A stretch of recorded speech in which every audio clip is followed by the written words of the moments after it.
All right. Hello, internet friends. Welcome to Love Hate Relationship, an opinionated podcast by opinionated people. I'm Andy Boel. And I'm Alex Ruiz, and we're here to brighten your day, anger your soul, and tell you how to live your life, in that order. All right, and this is going to be a new podcast going out, and as the title kind of suggests, what we like to talk about in this podcast is stuff that we love and stuff that we hate, and then we take your relationship questions and do our best to give you some advice for that. That's right. Our segments are identical to our title.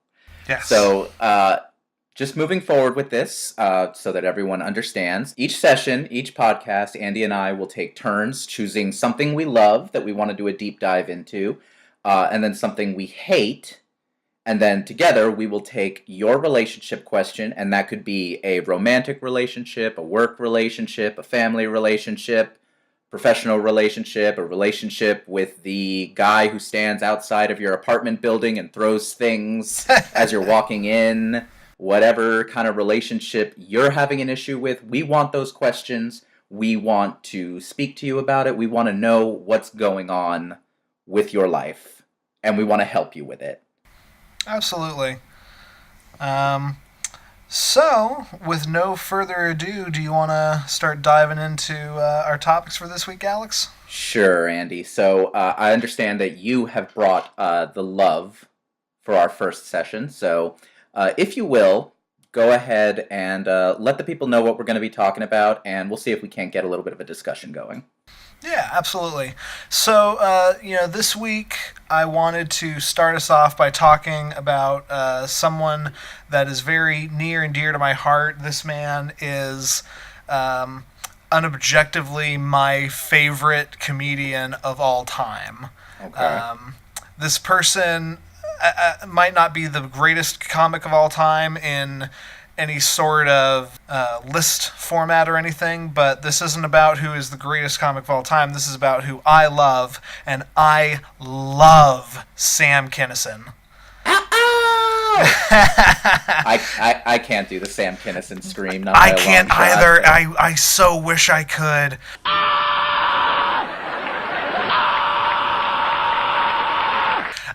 Okay, so for those of you that don't know, Sam Kinison was a comic from the 80s who has a hateful, vitriolic, angry with the world comic style that I just eat up. I legitimately cannot listen to more than 30 seconds of this guy without just busting a gut laughing. Mm-hmm. He is so funny in his hate and so just refreshing as someone who didn't care about making the audience like them, and in fact probably was a little more interested in making sure the audience hated him. Sam Kinison was born in Washington in 1953 and grew up in a very religious household, was like the third child out of 6 or something like that. And for much of his young life and his first career, in fact, as it was, he was a preacher. He was a very religious kid from a very religious upbringing, and made his way kind of through the Bible Belt as sort of a traveling preacher wherever he could. And when I say preacher, I mean literally revivalist, screaming about the fires of hell kind of guy. How appropriate. Yeah, absolutely. So he's going through trying to be a preacher, and he gets married to this lovely young lady, and the marriage falls apart for whatever reason. And when Sam Kinison's marriage fell apart, something snapped in his head. Something broke, and a switch was flipped. And he literally just did a 180. And he abandoned preaching as a profession and instead went to stand-up comedy. Mm-hmm. And like his you do. like you do. You know, you fall out of faith and you just figure, okay, I'm gonna shovel my way down and go through the other side. Mm-hmm. So Kinison started doing stand-up comedy in Texas. And I mean, it's so crazy that this guy went, maybe it's not so crazy, maybe it's actually appropriate, that this guy went from a religious background where he was not so much praising God as he was making people scared of hell, to go to this misogynistic hate, my black little heart explodes styling. And he managed to get his break because somehow Rodney Dangerfield discovered him, and so he gets his big break in 1984. And this was from a time when comics wore suits, and you wear a suit and tie and you get up and maybe like you do the Jerry Seinfeld bit and you talk about airline food. What's the deal with airplane peanuts? And this guy gets up there and starts screaming about his dick and like hoping his ex-wife gets hit by a gas truck and tastes blood before she dies. And for context, I mean, this was the period of time when, Carlin was past his straight lace days, and the fact that guys like him and Richard Pryor would go up there and swear made them giant figures of the counterculture in this period of time. And they'd been doing that shtick for a few years.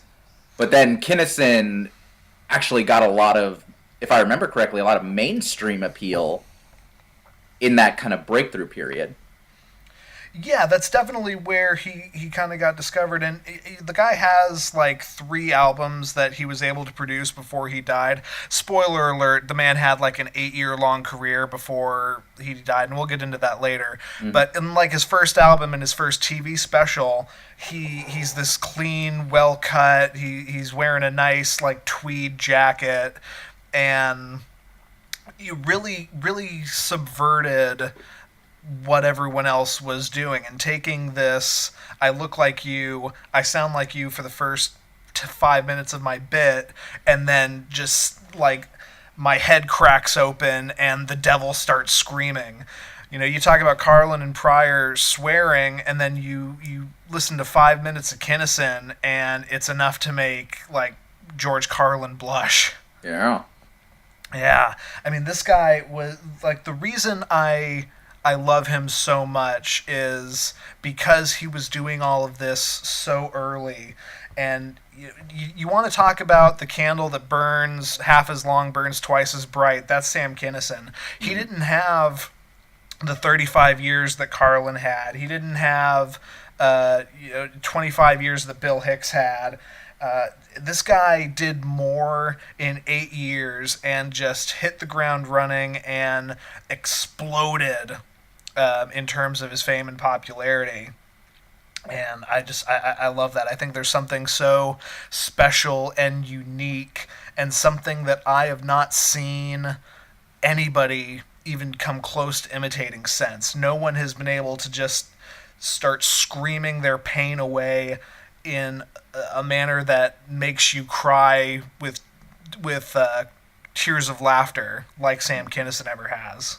Sure. So, when you presented the idea to me that you were going to do Kinison, something that I was really interested in is the idea of, he was super influential, and there were a lot of people who seemed to bite off bits of his style, but no one really did it quite like him. And when I think of like comedians working today or in the last, 15 years who made screaming, who made aggression of that kind part of their act, like the only person who really comes even close, and it's really disingenuous to really compare them because all they really have is the fact that they yell, would be Lewis Black.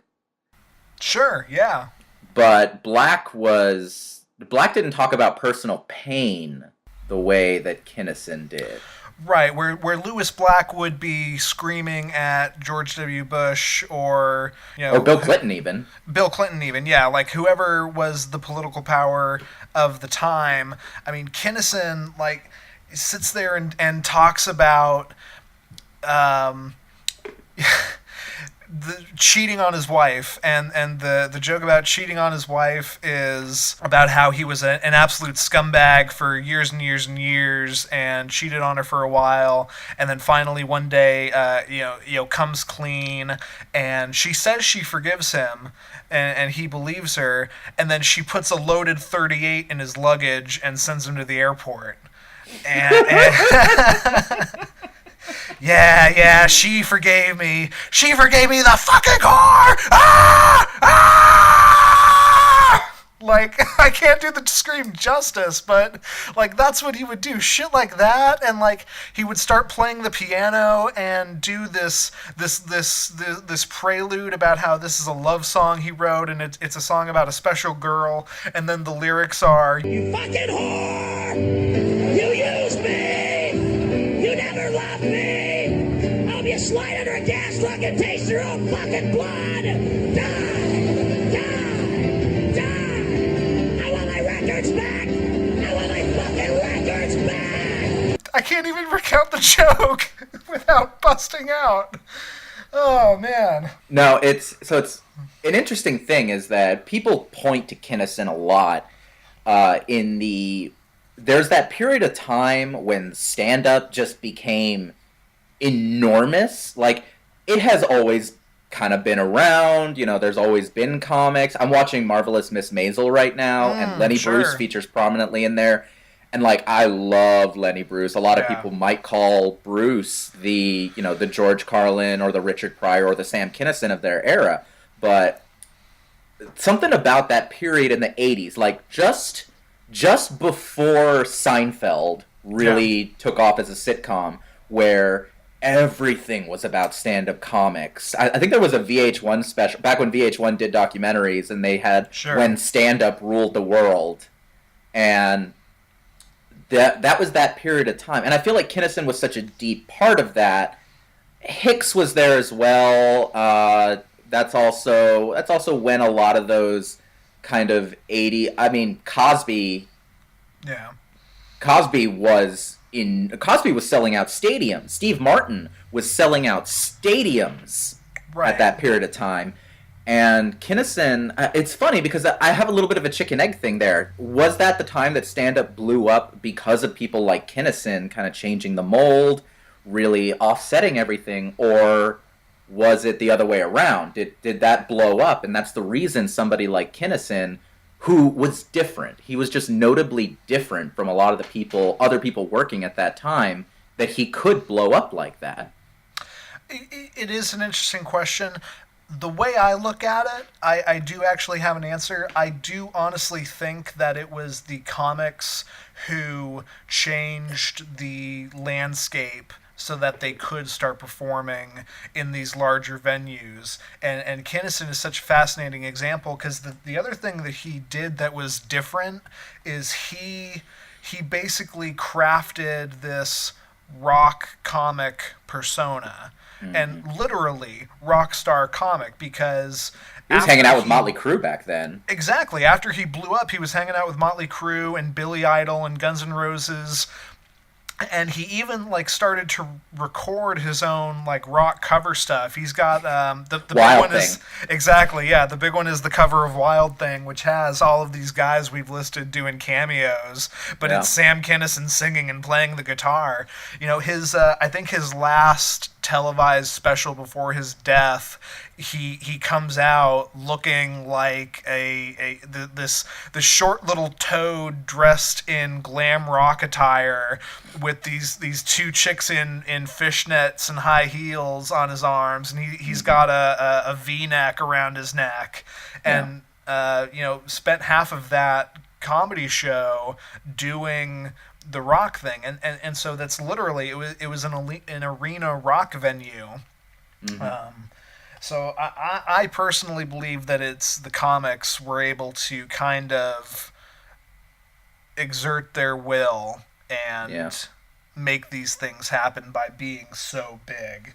It's funny you mention Lenny Bruce. I literally have in my notes that he is maybe the one person who was doing this this hate comedy before Kinison, and was probably one of the few people you could point to and say that was a mentor or comparable. Sure. I mean, I look at it, and from that era, I always gravitated more towards Bill Hicks. Sure. There was always, because Hicks would touch on what Hicks did was he would do the political and make it personal. So Hicks would talk about, the troubled racism of the American South, and then tie it into the ignorant assholes that he grew up with. Kinison was I love Kinison, but to me, Kinison was what Andrew Dice Clay wanted to be. Kinison, yeah, he was, because Andrew Dice Clay was a complete character. Yeah. 100%. The hickory dickory dock, whatever, it ends with him fucking someone's mother. That's whereas Kinison actually fucked the mother. Yeah. Yeah. So Kinison, to me, Kinison was really more akin to kind of more a Guns N' Roses atmosphere. He was kind of an Axl Rose type of character because he dealt with all this personal pain, all this personal turmoil, the substance abuse jokes. I remember some Kinison bit where he's like, "Oh, I go to these parties now, and there's people in the corner, and they're doing these little like inch lines, like, oh, we're doing coke," and then he shows up, and they're like, "It's Kinison! Oh, this one's yours, man!" And they just he just runs a coke line across the stage, Right. which is hilarious. But yeah, I mean, he's very much in that kind of a vein to me, which I don't know. It kind of becomes a Biggie Tupac thing, like. Or specifically a Biggie type thing. Like, what would he have become had he stuck around? That is such a fascinating question, really, because I mean, like you go through what the guy actually did while he was around. He has like 3 comedy albums that were produced while he was alive. He was in Rodney Dangerfield's Back to School movie. That's like his only film credit. He was in he played Al Bundy's guardian angel in episode of Married with Children. I remember that. I've forgotten that one. Right. So the guy has less credits than I can count on 2 hands, but he was still such an influential comic, and it really is interesting. I don't know, in a world where he lived as long as Carlin did, what that would have done to him and what he would have done to the entertainment industry as a whole. That's a really fascinating what if. Yeah. Well, because he'd either become Motley Crue, where he's going around playing the hits, and Vince Neil's gotten more plastic surgery than most than Cher at this point. Yeah. Although I don't know, I could see him kind of going the Bobcat Goldthwait route, where there was a point where Bobcat kind of was like, "I can't do the funny voice anymore. Let me go write some movies, direct some movies, get a couple of minor acting parts where they're not asking me to do that stupid voice." Right. I'm wondering if there is an Inside the Actors Studio with Sam Kinison where he's talking about doing some kind of high comedy indie movie, and he's just like, and people still want me to do that damn scream. I think about it, and here's my guess. He would have been Frank Reynolds in It's Always Sunny in Philadelphia. He would have beaten out Danny DeVito for that part.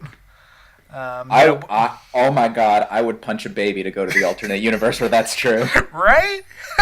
That's amazing and gross, but Kinison was kind of gross. So Kinison, as much as I love him, he was very problematic. He was very gross. It was very much it was the fall from grace thing. It was, I don't think I believe in a higher power anymore, so I'm going to do every last thing I can while I'm still here on this earth. Yeah. I mean, it's worth noting that, he did some... Mark Maron has a great story about how Kinison pissed on him. Like, oh, I've never heard that. Either pissed on him or pissed on his bed. I can't remember. Something like that. It's, if you YouTube it, he tells a story on, I think, the Joe Rogan podcast, but Maron kind of contextualizes it as, okay, this is the moment where A, me and Sam's relationship fell apart because they were friends. But B, he kind of contextualized it as this is a man falling apart. This is a man because this was within, I think, a year or two of his death. So Marin's just like, that's a sign of a man who's crying out for help. And like another thing they talked about on that was, Kinison fathered a baby with his best friend's wife, and like I think didn't tell him about it, and just like didn't really apologize for it or seem sorry about it. This is secondhand, but like he had a lot of problematic elements. Yeah. Which, I mean, the art is wonderful. We can contextualize that. Maybe he wasn't the best person, but I mean, I'm sad that he's gone. Like, I remember watching him. I didn't get to be a fan of his until after he died, but I thought that I am sad that more people don't talk about him from that period, because I hear Hicks talked about all the time. Seinfeld never really went away, but you hear about Bill Hicks, who funny enough, came out of the same group of Texas comics as Sam Kinison. Yeah. I've got like he really looked up to the guy. Yeah.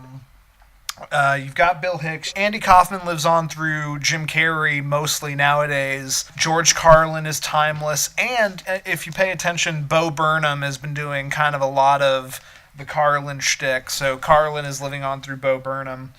Yeah, I can see that. And I mean, I don't know a black comic who doesn't talk about Richard Pryor. I don't know a lot of white comics who don't talk about Richard Pryor as an influence. And I mean, there was that tremendous Quincy Jones interview where he talked about Marlon Brando having a sexual relationship with Richard Pryor, which was just the funniest. The best part was when they followed up with Richard Pryor's widow, and they were like, yeah, of course they had sex. It was the 70s. If you do enough cocaine, you'll fuck a radiator and send it flowers in the morning. Which is terrific. It's just wonderful. But yeah, like, Kinison does not... The only people I hear talk about Kinison, honestly, and this sucks to say, are kind of the gross white dude comedians who inevitably seem to get in trouble for either sexual harassment or just being shitty. Other than Marin, who again talks about him as, this was my friend. Rogan talks about him on a pretty frequent basis, and Joe Rogan's problematic as shit. But I was about to say, I didn't even know that because I'm so not I'm so not paying attention to Rogan. Every time Rogan has like somebody I really love on his podcast, I'll look for like the highlights on YouTube. But like, I used to listen to his podcast, and now I'm officially just like, I can't take you anymore, dude. Like, you piss me off too much. So I want to wrap up by telling a story that I don't think I ever knew this. I discovered it in my research, and it really affected me. And that's the story of Sam Kinison's death. We talked about it briefly. Towards the end, he was really going off the rails. I mean, the man was doing a suitcase full of coke a week. Yeah. What did officially kill him, by the way? Like, was it a heart failure or overdose? It was a car crash.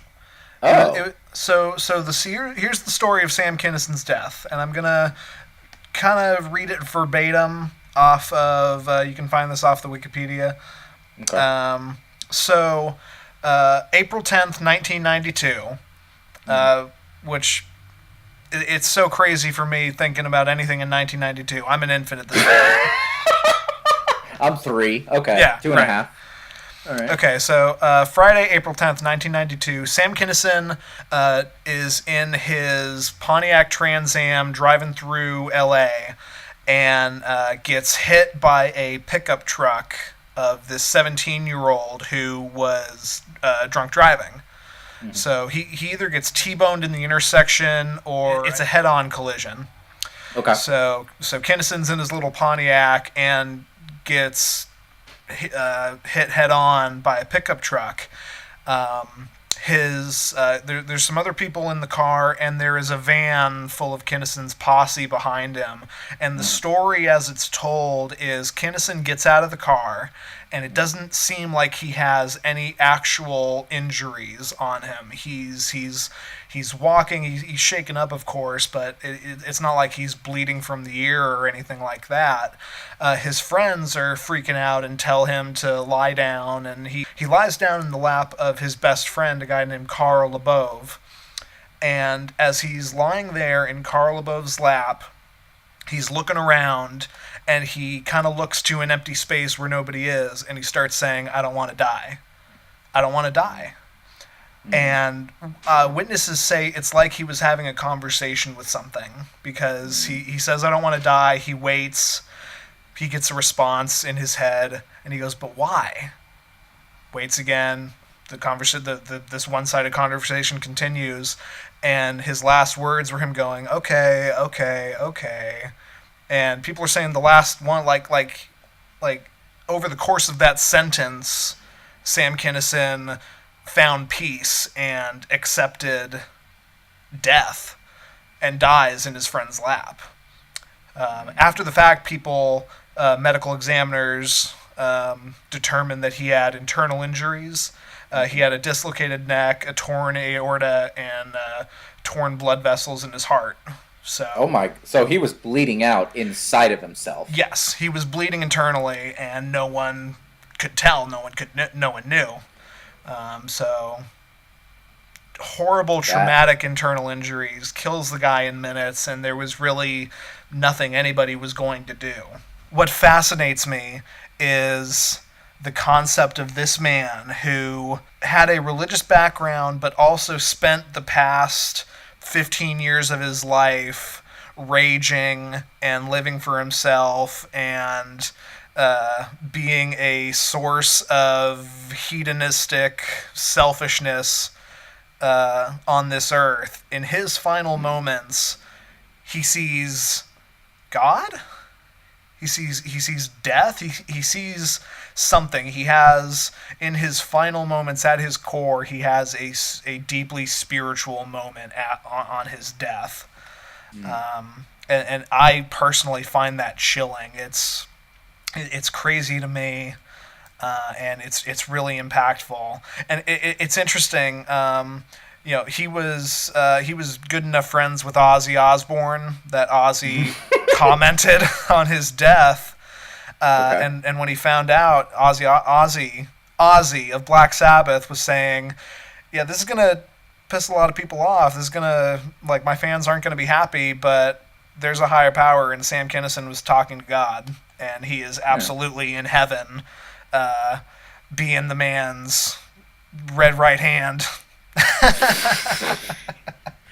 Well, Ozzy's religious background. I mean, Ozzy is not an atheist. Ozzy is not a Satanist. Yeah. We can get into that another episode, but sure. But yeah, I mean, it doesn't surprise me that would be that response, and I don't know. I am not religious, but I hear that story and I go, you know what, this was a man who, again, the amount of pain and turmoil. Yeah. That he suffered through, whatever you think of him, maybe he wasn't a good person, but if you talk that way, if you live that way, if you suffer through all of those kinds of experiences, the idea that at his death something occurred to give him peace, I am mad at that. No, absolutely. Yeah. So that is my brief history report on Sam Kinison, and I mean, yeah, he is my favorite. There's Sam Kinison, and then there's Robin Williams, and that's the short list of comedians I would do anything to have them come back and do a 2-hour set. You like them tragic, don't you? I really do. That says something about me. Yeah. No, I get it, man. He hasn't been a favorite of mine for a very long time, but I really do appreciate you bringing him up, because it's nice to sit and think about him for a while. I haven't thought about him in so long, and not since I saw that Maron interview, and even then I was like, wow, when was the last time I thought about Kinison? And I loved him when I was younger. So thank you for bringing that. My pleasure, man. Okay, so I promise that we did not select this. I did not select this hate just off of the fact that Sam Kinison was kind of chubby. But oh, that's a terrible joke. I would say edit that out, but don't edit it out. No, I'm keeping it. So for my hate, I wanted to keep it kind of broad. You talked about a very specific individual that you love dearly, that you knew I was familiar with at the very least. I wanted to go a little bit broader on my hate, and broad hates tend to be fun. We've found, but my topic is diets, the concept of quote unquote diets. So let me open by asking you this, Andy. What is the craziest or most out there or dangerous sounding diet that you have ever seen someone follow or maybe heard of someone following? Sure. So I laughed when I saw this in the prompting, the show notes we do. I laughed when I saw this because I actually have a hyper specific answer to this question. So I've done a lot of work running around the backstage of Universal Studios for my production job, and it was this guy I met who I don't even remember the name of the guy, but he was a higher up at Universal. Okay. And he told me secondhand about a buddy of his who, for the 5 years he knew this guy, took diet supplements, drank Diet Coke, and smoked cigarettes. And that was what he subsisted off of. So the fact that there's no actual food tells, like, that strikes me as the most dangerous diet I've ever heard of. That is the worst. That is the second worst thing I've ever heard as far as diets are concerned. The worst is, I do know that there's, oh God, this is actually kind of similarly in line, but I remember reading, there's a prominent diet that was done a lot, especially in the early 2000s. Tobey Maguire used this to slim down for the first Spider-Man. Okay. But it's a diet where you can have as much, for 12 days, I think it is, you can have as much as you want of a concoction made out of maple syrup, lemon juice, and cayenne pepper. Hey. And you can have that and only that as much as you want for like 12 days. Jeez. Yeah. Obviously, that's a crash diet. Obviously, this person, I don't know how they survived.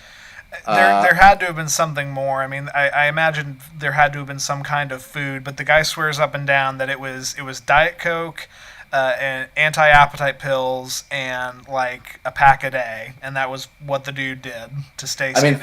I mean, for years, you'd hear the story. Apparently, Lemmy from Motorhead, Lemmy Kilmister, subsisted on a diet of meat, Jack Daniels, cigarettes, and amphetamines. For decades, he survived on that. Now, granted, at the end of his life, like, he took a turn very far down very quickly. But yeah, that was apparently his diet forever. And I guess someone had studied, like, I think they actually studied some of his blood and found that he just had incredibly hardy DNA. Sure, sure. So those are all digressions, but lovely ones at that. So, Andy, the reason I wanted to talk about this is because, as you know, and as probably some of our listeners may or may not be aware, probably not be, I wouldn't call myself a health nut or anything like that, but I do participate in athletic stuff. Sure. I'm a gym rat. I do a lot of weightlifting. I am a vegetarian, and I'm sure we will touch on that. Though I'm not a vegetarian for dietary reasons. But that's going to make a lot of what you say very interesting contextually, I feel like. So I'm very excited to get into this. Yeah. But so a lot of my focus when it comes to food and dietary everything is trying to maximize athletic performance. That's generally my focus. I do care about health, because obviously, you know, in most cases, if you're an athlete, it does pay off to be healthy. Though, there very well may be a future hate episode where I talk about health attitudes of athletes, because in a lot of cases, you're actually destroying yourself in pursuit of your athletics. But my point is that I do a lot of reading and research, and I encounter a lot written about diets, Sure. about food consumption, and inevitably in this research, weight loss comes up pretty commonly. So does health, so does performance, but weight loss tends to be the focus. And what I've found is that anyone who has ever tried to lose weight or get healthy, and those two are not necessarily synonymous, No. but anyone who has ever tried to do anything of the kind with that will find ridiculous amounts of contradictory, bullshitty dieting advice. And I want to dive into some kind of specific diets and some of the things that are really wrong with the mentalities presented on them. Yeah, please. So the first one I want to talk about is kind of the du jour Atkins style diet of the time, which is the ketogenic diet, or keto. Keto, right. Yeah. Andy, I think you've done keto a little, right? I have done keto. I did keto my last semester of college, and that was the time it worked. And I tried to do keto again maybe 8 or 9 months ago at this point, and that was the time that did not work. But I'm most familiar with keto. We have some friends that have done keto pretty hardcore. So this is the one I personally, I think I can converse the most about with you. Cool. So you say that it worked for a while and then it didn't work. What were your goals on it? My goals simply were to, the overarching one was to lose weight, to physically lose weight. And I will preface, I think the reason it worked in college, aside from that being the last shining moments of my growing metabolism, I was also working out 3 times a week. I was working out and I was doing keto, and what I sort of equated it to in my head was the keto keeps me from gaining new weight, the working out helps me burn off the old weight. But really, I wanted my tummy to be smaller. And you know, it's funny because in a short-term basis, keto is actually not bad for that. Keto, to sum it up very quickly, is a diet where you basically consume, I think it's 80% of your calories in fat, 15% in protein, and 5% or less in carbohydrates. What that does is supposedly get your body to stop feeding off of carbs and burn fat primarily as a fuel source, which is, great in theory, but it does lead to a lot of problems. For one thing, there's the quote-unquote keto flu, where as you're adjusting to it, you just feel completely like shit. There is the fact that on keto, people tend to lose a whole lot of water weight. Yeah. Which I'm not going to speak to you specifically, because one thing I want to emphasize throughout this is that any of these diets might work for anyone. A lot of it does depend on your genetics, your sex, your age, where you're starting from, etc. But a lot of people see very quick losses on keto, and then it levels out very quickly. And a lot of that is because most of what they lost was water weight. And the biggest thing for me against keto is by depriving yourself of carbohydrates, sugars. I'm not saying those things should be eaten in excess, but your brain consumes the greatest amount of calories of any organ in your body. And most of those calories, most of what it burns is glucose, which is sugar, which is gotten from carbohydrates. And if you are trying to do keto, if you are depriving your body of glucose to that degree, you're starving your brain of something that provides something like 60% of its energy. It is... That's personally kind of terrifying to hear. I had no idea. Yeah. Now there are stories of people who do well on it.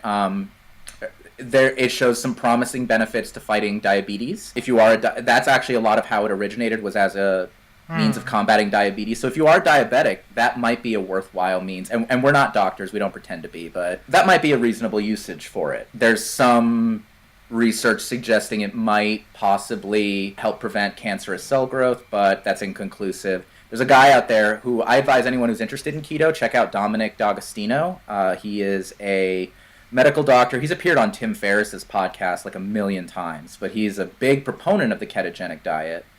It might be worth checking out there, but I advise everyone, along with any of these diets that I'm about to talk about, it's not for everybody, and it's not sustainable, and in long term, it might not be healthy. On the other side of the spectrum, another one I wanted to talk about, which is funny because I am a vegetarian, veganism. A lot of people, especially in the circles I run in, because I'm a vegetarian for ethical reasons. Don't worry, I'm not preachy. I'm not going to sit here on this podcast and be all like, everyone should go vegetarian. I don't give a shit what you do with yourself. I'm just talking about something I passionately hate. Sure. So speaking about something I passionately hate, veganism.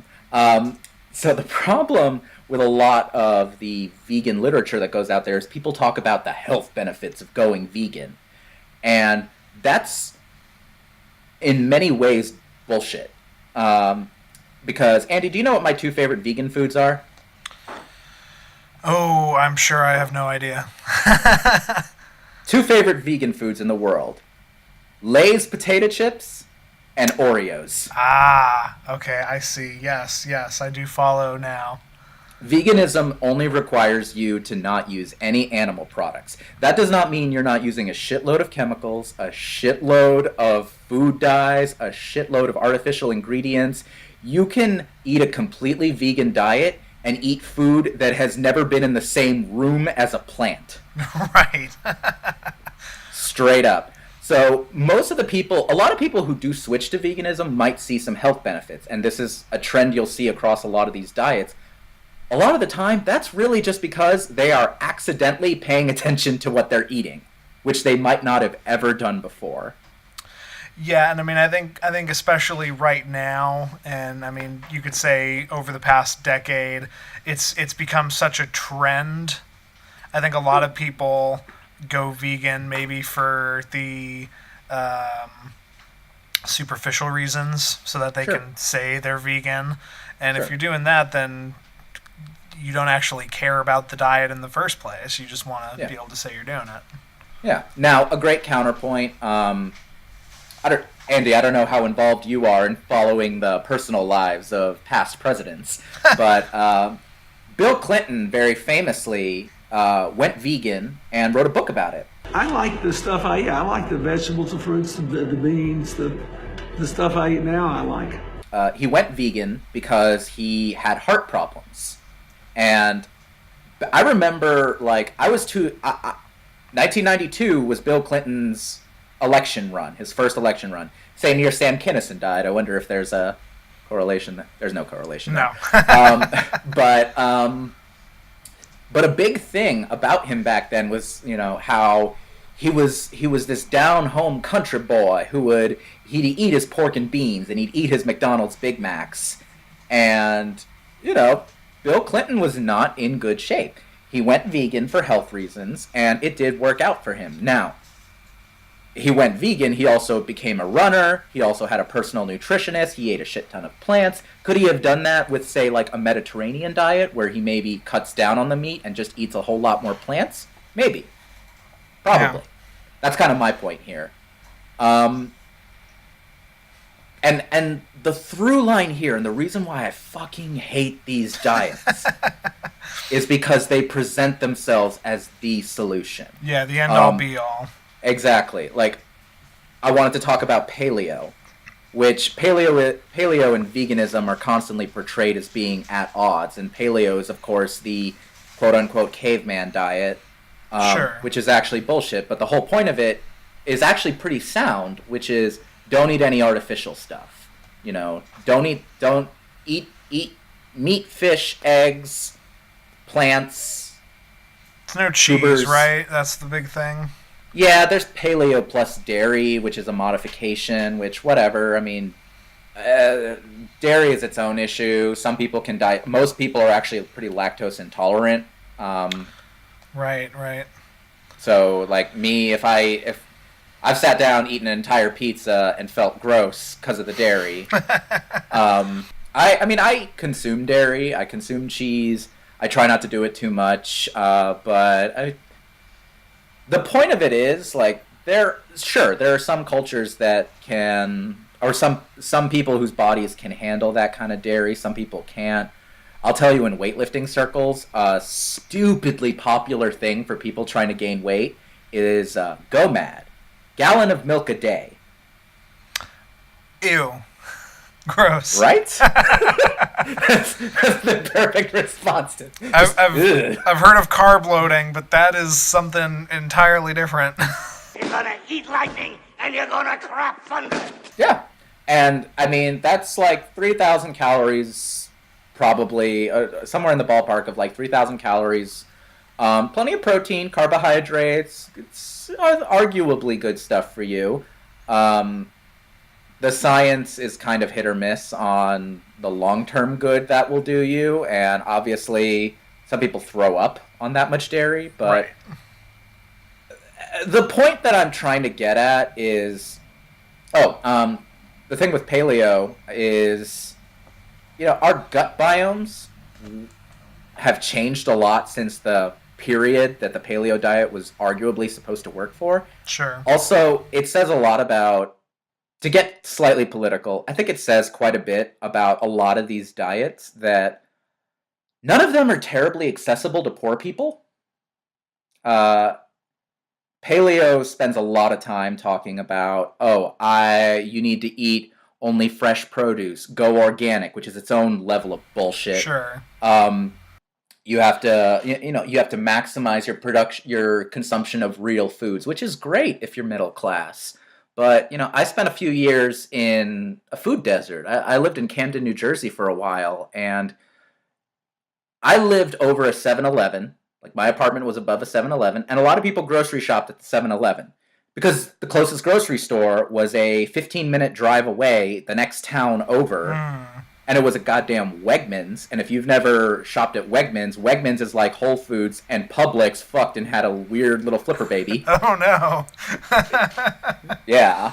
You bring up a really fascinating point that I hadn't even stopped to consider about the socio implications of eating right. Yeah. And I think there really is something to be said there. It's not just the trendy diet. It's sometimes whatever your situation is, you don't have the means to be picky about your food in any way, shape, or form. Yeah, that's exactly true. I mean, I remember being in high school and sitting here just like, okay, well, I happen to have a few extra bucks in my pocket. Maybe I can get 2 hot dogs from the 7-Eleven out back. But other than that, like, I go to rehearsals and I just buy a box of donuts for the week. That was my dinner for a week because I had a week of theater rehearsals, and I just kept a box of donuts in my car on Monday, and I just ate a couple of donuts each day, and that was dinner. Sure. Yeah, cheap calories. Because at the end of the day, calories are what you need to survive. Right. A very common dietary suggestion is count your calories, which, if you're looking to do weight loss, okay, there's something there to that. At the same time, it can be imperfect. I've known a few people who've gotten really obsessive. If you already have neuroses about how you eat, counting calories for a lot of people, it can be helpful for a lot of people. I've known people it's been very helpful for, but it's not an exact science. It never has been. And at the end of the day, the calories are what you need to survive. And the problem with a lot of these diet programs, a problem with a lot of traditional dieting advice in general, is that it kind of ignores the fact that the whole reason why we have these food issues in general is, generally speaking, it's not because of a lack of willpower. It's often because of a lack of available good food. It's also a lack of available good education about food. I have seen people treat potatoes like they are an acceptable, nutritious vegetable for every meal that they eat. Don't get me wrong, I love potatoes, but for God's sakes, get something green, get something red. Get away from the starch. Yeah, and the problem is, there is this notion that if you want to eat well, you have to follow one of these really strict, really difficult diet programs, and a lot of them will prey on people who lack the education or means or understanding that they need in order to succeed in whatever their fitness goals are. And some of their fitness goals are problematic to begin with because they're basing it off of, how do I become a size 2 when size 2 varies from store to store, when it's presented as just an image of what you can achieve, when a lot of people's bodies just aren't built for that. A lot of these diets will work for some people. They won't work for others. They're not sustainable. A lot of them will cause you to lose a whole bunch of weight in the short term, but as soon as you're off the diet, I remember in the late 90s, my parents got an eating plan from their doctor to try and help them lose a little weight. And there was this gross soup. Okay. It was this like green soup filled with these shitty vegetables. And like the recipe, don't get me wrong, my parents could cook fresh vegetables. They tried to every so often. But they were told to eat this. They were told to eat these like weird canned vegetables. It was like canned green beans and a little canned corn and all this stuff thrown into this gross ass soup. And they were like, you can have as much of that soup as you want for 9 days. And then guess what happened when they stopped eating that soup after 9 days? They gained all the weight back. Exactly, and sometimes more.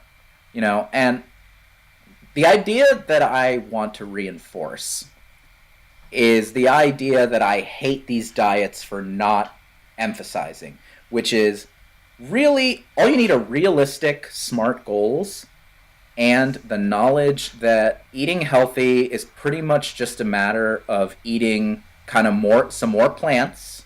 Sure. If you're inclined towards it, a little more meat or natural things, and less of most other stuff. Yeah, and I mean, that's, you talk about willpower. I've seen the argument be, in a comedic standpoint, that you can either eat what tastes good or eat what's good for you, and that is an uneducated way of boiling down. I think the reason why most people choose, if they have the choice, to not, because I can eat a box of Cheez-Its or I can eat a fresh garden salad. I'm reaching for the Cheez-Its every time. Yeah. But on top of that, it's just the idea that, you have to eat that salad or you are not properly following a good diet, and because you are not following a good diet, you are a piece of shit.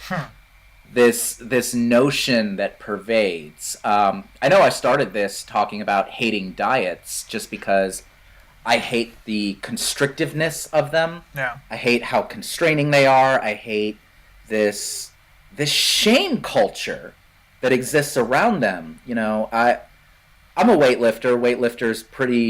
Weightlifters have a pretty close relationship with CrossFitters, and for a long time the prototypical CrossFit diet was paleo plus dairy. But God help you if you were a paleo person and you ate some beans, because beans aren't paleo, or if you ate a bag of chips or something like that, And people come to me requesting diet advice.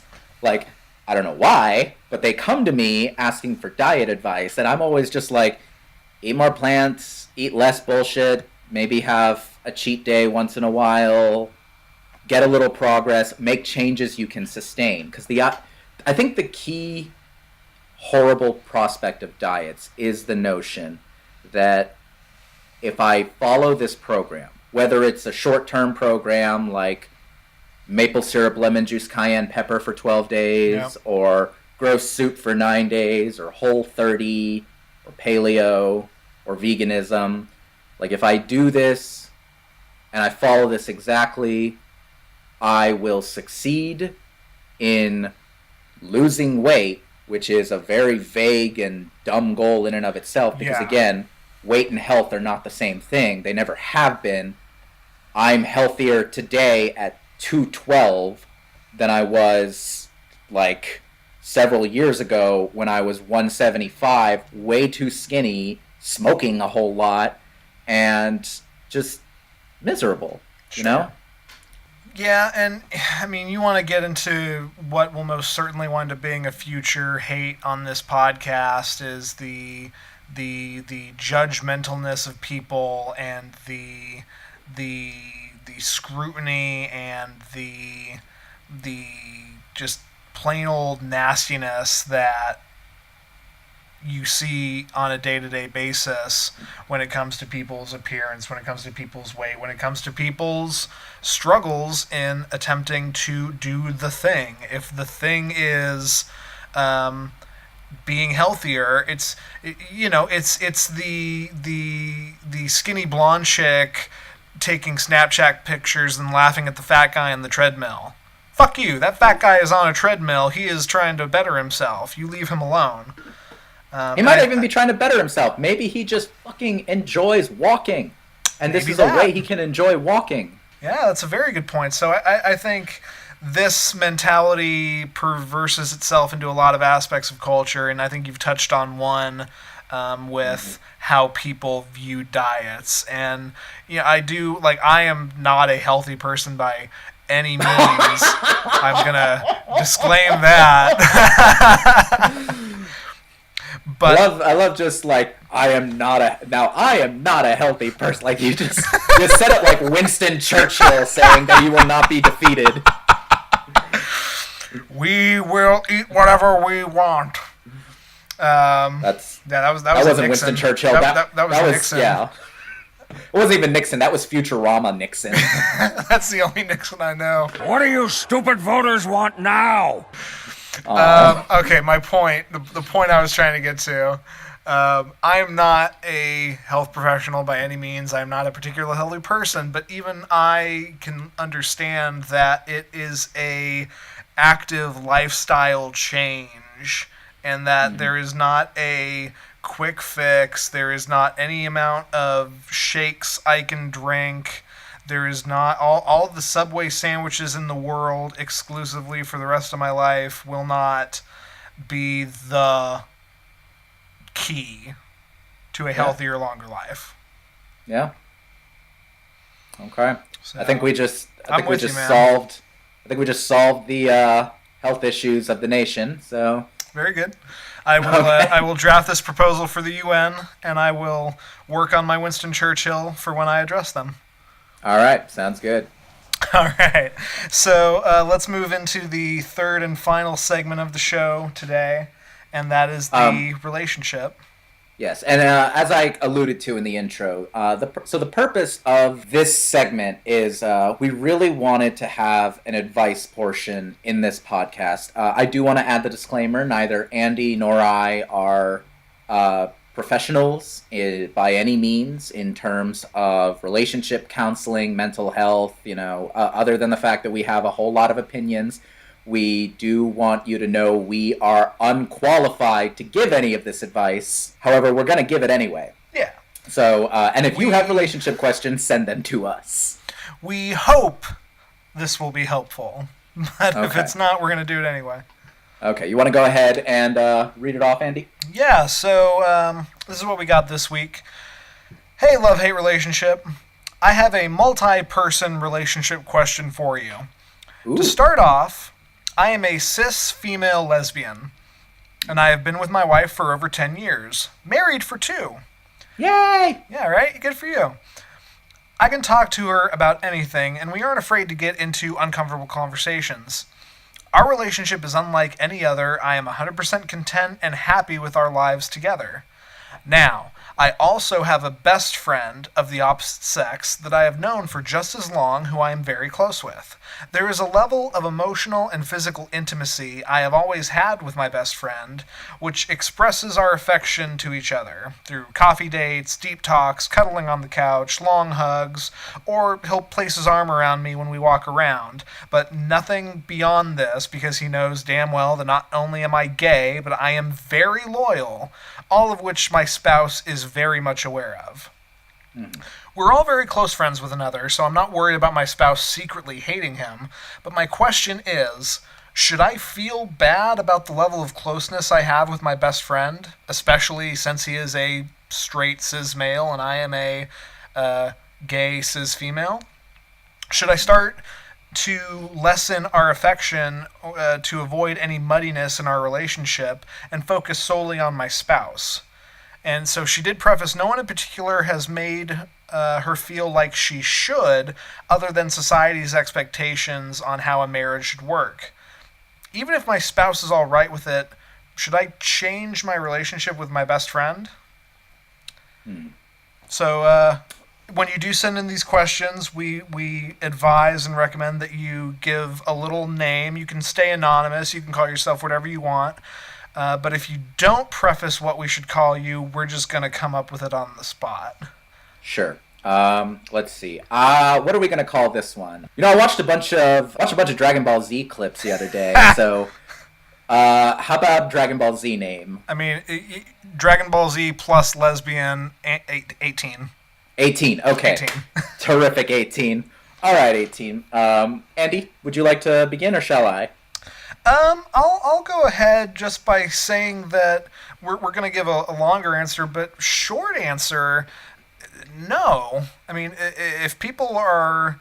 If everyone is aware of everything that is going on and nobody seems to have a problem with it, I am very much against letting societal expectations dictate anything that anyone's going to do. And I am very much about physical affection and hippie free love shit. But go ahead, Alex. Give your 2 cents. No. I think that sums things up pretty nicely. Something that'll probably come up, it certainly comes up with this question, and it'll probably come up with lots of questions we have in the past, is that there is an obvious answer here.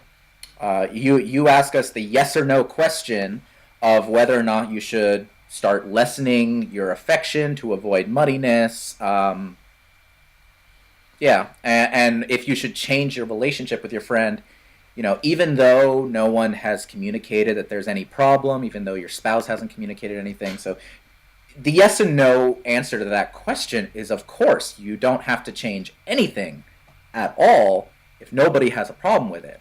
The deeper question that kind of underlies this is, I mean, I would ask you to kind of analyze what is it that's causing you to have these doubts in the first place? Because if someone's externally being like, ugh, you're married, you shouldn't be acting that way with such and such person, or you're a lesbian, you shouldn't be so affectionate with a guy, that makes it very clear that there's an external force that is resisting you as a person, and you need to find the best way to say fuck you to that. This question seems to be coming from some kind of internal shame, doubt, worry, and obviously, this makes you happy.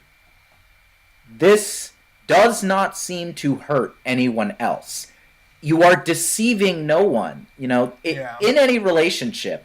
And I don't care if you are 2 70-year-old heterosexual cis people who've been married for 50 years, or if you are, you know, a quintet of gender-bending reptile people from Ripley's Believe It or Not. I don't care. Yeah. What matters is what you all agree to, what you all communicate about, and what you all are comfortable with. If your wife is coming to you to say, I'm uncomfortable with this situation, here's why, you know, that's something to discuss. And out of respect for your wife's feelings, maybe you would lessen. Or maybe you and your wife have a conversation about that and she engages whatever is causing her to have these feelings. Maybe you make temporary adjustments. But if all that's going on is you feel some weird societal expectation about what a marriage should look like, I would ask you, where are you getting your marital expectations? Yeah, that's a really great counter question to give them something to think about.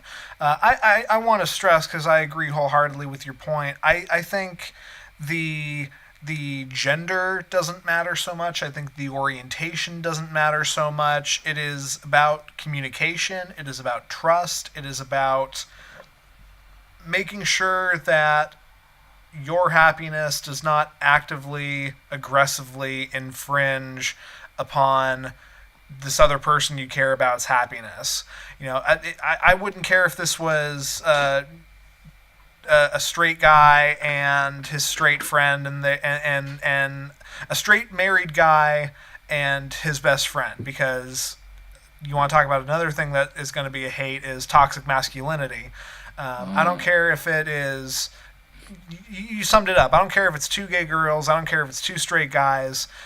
The point is communication and the happiness of the individuals and the collective. So short answer, no. Don't change. Yeah. I mean, if you're wondering this, okay. I'm gonna say it. I'm gonna say it. It's got to be said. I have grown up with a pretty, the majority of relationships I was exposed to in my life, and I'm sure this is true of you as well, Andy, and I'm sure it's true of 18 as well, are the heteronormative sitcom movie relationships, man, woman, traditional gender roles, etc., etc., etc. And Sure. you've stepped out of that, and that is beautiful. And as I've grown older, as our society has changed, and let's be honest, for people in a situation like yours, things are the best they have ever been. That's not to say they're good, quote unquote, but they are the very best they have ever been. That said, if you're still internalizing that kind of shame and worry, for some people that comes from the TV they watch. For some people, it's the religion they were raised in. Yeah. I know a lot of people who come from very traditional backgrounds. A lot of people I love, a lot of my own family, who can never think to step outside of, even if they think they're open-minded because they're willing to accept a lesbian married couple, they can't think of stepping outside of monogamy. They can't think of stepping outside of, okay, you're monogamous, but you have other friends, but you don't touch those other friends. That's marriage shit right there. Physical affection is purely a marriage thing. And Yeah. And you know what? Maybe it is for a certain couple. Again, that's the thing. There's no one size fits all in this. There are couples that will be listening to this and they're like, hey, I get almost all of my physical affection from my partner. I'd say that that's probably true of me. I mean, most of the physical affection that I get in general, I don't like to touch a lot of people. The point is, I very happily am in a relationship like that. And I have no problem with that personally. I also have no problem with a relationship like yours, and I don't think you should either. There's going to be people who live lifestyles and have day-to-day existences that if you were to live that, you would be miserable. Yeah. But you're living a life you seem to enjoy. You have a great marriage, you have a great friendship, you're getting all the physical affection that you want. Nobody's upset at you about it, so I'd ask you to just sit with that internal, with the source of that struggle, the source of that internal doubt, and really confront it. I think that's the emotional work for you. Yeah, it sounds like there's some anxiety at play here, which at this day and age, I mean, there's lots of anxieties everywhere, but you've got it pretty good. And so what I would encourage you to do is really focus on what is it that's making you anxious. If you need to, have the conversation with your spouse, with your best friend, maybe with both of them at the same time. It sounds like everyone here knows everything about what's going on, so you could have a open conversation between the three of you like that. If you need a reassurance, seek out the reassurance, but you're not doing anything wrong, and you don't need to feel bad about how you're living your life. Yeah, no, trust yourself, because sounds like you're doing a lot better than a lot of other folks. So Absolutely. Enjoy it, trust it, and and you've got good people around you, it sounds, so feel free to get that extra reassurance from them. A lot of people need verbal or tactile reinforcement like that, and there's nothing wrong with asking for that. You just need to be willing to ask for it. Yeah. So thank you for your question 18. We really hope it helped. Yeah. And thank you, everybody, for listening. This has been our show. This is Love Hate Relationship.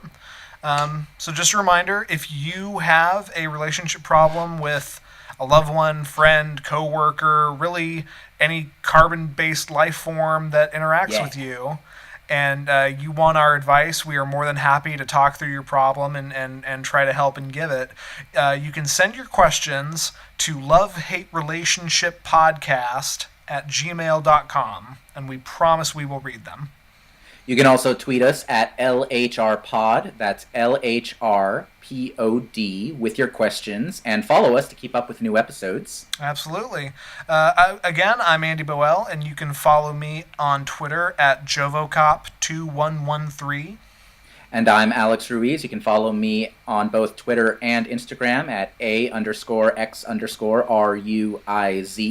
Thanks for listening, everyone, and please, please, please, please tell your enemies.